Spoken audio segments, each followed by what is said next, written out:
गिबियावनो खुलुमनायखौ बावहरदों digital news आरो लोगोसे बड'लेण्ड बुब्लि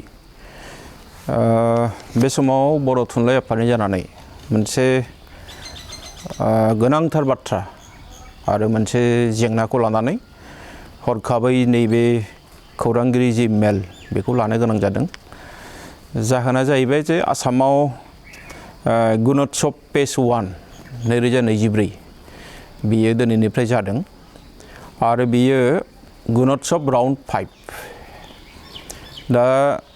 जों मिथिना मोनबाय जे बे गुणोत्सव फेज 1 2024 नि जि सानखान्थि आरो बिगियान आयदानि जि सोंलु बे सोंलुआ गासैबो इंराजियाव फैदों। दा बाथ्रा जाहैबाय मा जे बियो मानो इंराजियाव फैखो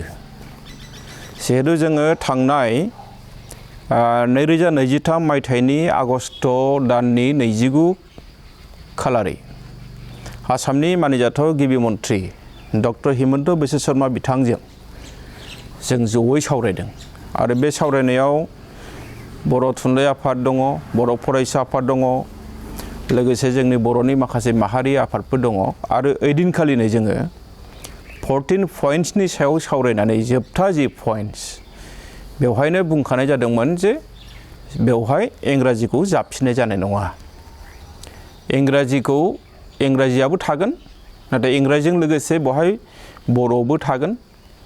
100% आरो बेवहाय असमियाबो थागोन 100% आरो बेबायदिनो जोङो बे सावरायनायखौ मोजाङै जालांनायखौ जों मोननो हादों। बेनि उनाव दाख्लैबावै जोङो 2023 मायथाइनि आरोबाव डिसेम्बर दाननि 4 खालारै आसामनि सोलोंथाइ मन्थ्रि डक्टर रनज पेगु बिथांजोंबो बिथांनि सेक्रेटारियेटआव जों सावरायदों आरो बेयावबो बर' थुनलाइ आफादजों लोगोसे बर' फरायसा आफाद, दुलाराय बर' गुदि फोरोंगिरि आफाद बिथांमोन दङ आरो ओइदिनखालिबो जोंजों सावरायनायाव बिथाङा जोंनो फंसेबो इंगित होआखै जे नैबे गुणोत्सवबादि बिगियान आरो सानखान्थिया इंराजिजों जागोन बे बाथ्राखौ जोंनो मिथिहोआखै। मानोना जोंहा साननाय दङ, जोंहा फोथायनाय दंमोन जे थांनाय आगस्ट दाननि 29 खालारै जि सावरायनाय आसामनि गिबि मन्थ्रि बिथांजों बेनो बाहाल दङ आरो बे मथेनो जोंहा सोंलुआबो बर'आवनो फैगोन। नाथाय दिनै जोङो हरखाबै मिथिना मोनबाय जे सानखान्थि आरो बिगियाना इंराजिजों फैबाय, जायनि थाखाय जोंनि फरायसाफ्रा जोबोद जाल्लायाव गोलैदों,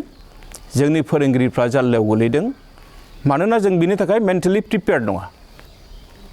जोङो आगोलाव जि सावरायनाय जों बे स्पिरिटजों थानानैनो जों सरकारनो मिथिहोखादों जे जोङो जि सावरायनाय दिनखालि 29 आगस्ट बे स्पिरिटजोंनो फैनांगौ। दिनै जोङो हरखाबै मिथिना मोननानै जे समग्र शिक्षानि mission director Om Prakash IAS बिथांजों आङो मेसेजजों सावरायदों आरो बिथाङा मोनसे बाथ्राखौ मिथिहोदों जे बेयो बिथांनि आवथायाव गैया। जि कुइसना फैदों, जि सोंलुआ फैदों बिथांनि आवथायाव गैया। बियो फैदोंब्ला सरकारनि दारै फैदों, सरकारनि दारै जादों आरो बिथाङा बे बाथ्राखौ उनावहाय जोंनि बिटिआरनि मानिजाथाव सोलोंथाइ बिफाननि डाइरेक्टर बिथांखौ बुंहरनानै आंनो फन हरहोदों आरो बिथाङा जोंनि बिटिआरनि जि डाइरेक्टर जोंहा जगदीश प्रसाद ब्रह्म सार बिथांखौ जोंखौ बुजायनो होदों। नाथाय आं स्पष्ट सारखौ बुंहरदों जे बे आयदायाव बुजायलायनांगौनि बा फोरमायलायनांगौनि बाथ्रा गैया। बाथ्रा स्पष्टखा, जोंनिया सानखान्थिया बर'नि जानांगौ, इंराजियाबो बर'नि जानांगौ। जुदि बिथांमोना इंराजि होदोंबा बहाय 100% बर'आवबो फैनांगौ मोननैबो आयदायाव। आरो मोनसे गिलु बालु जों दिनै नुनो मोनबावबाय जे क्लास 9 नि जि सेल्फ एभालुएसन बड' MIL क्लास 9 नि सेल्फ एभालुएसन बड' MIL बे गासैबो बानायनानै गोरोन्थि गोजा। जुदि गासैबो बानानानै गोरोन्थि जायोब्ला फरायसाफ्रा माबोरैहाय बुजिनानै फिननायखौ होगोन बे जोंनि मोनसे गिदिर सोंलु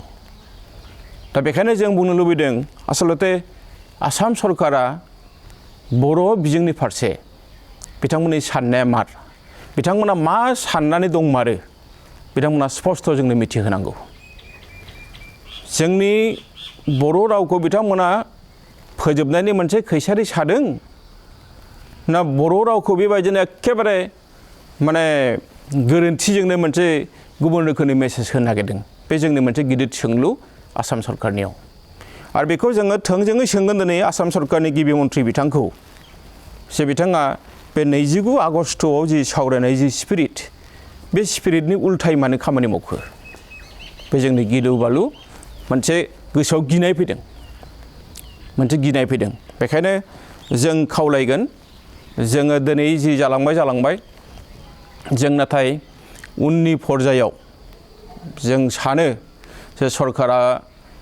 जि जेंनानि गोथौथि बेखौ नुहुरनानै बेखौ जाहाथे इंराजियाव खालामालासिनो इंराजिल' फैयालासिनो सोंलुआ बर'आवबो फैनांगौ बेखौ जोङो सरकारनि फारसे खुथारै आर'ज गाबनाय थाबाय जुदि सरकारा बे फारसे जोंनि दाबिनि फारसे जुदि खोमा सुवाबा जोंबो सरकारनि जि खामानि मावनाय जोंबो बेवहाय साननो गोनां जागोन फैबाय थानाय समफोराव मानोना दिनै जायफोरनाखि जोंनि उन्दै फरायसा फरायसुलि जों नुदों आसलते सरकारा बिसोरनि जिबनखौ लानानै मोनसे गेलेनाय बायदि जों नांदों गुबुन फारसेथिं NEP आ बुंदों जे बिमानि रावजों आवगायनायनि बाथ्रा गुबुन फारसेथिं आसाम सरकारा नाथाय बिनि उल्था खामानि मावनायखौसो जों नुबाय थादों बेखायनो सम थानायावनो जिहेतु गुणोत्सबआ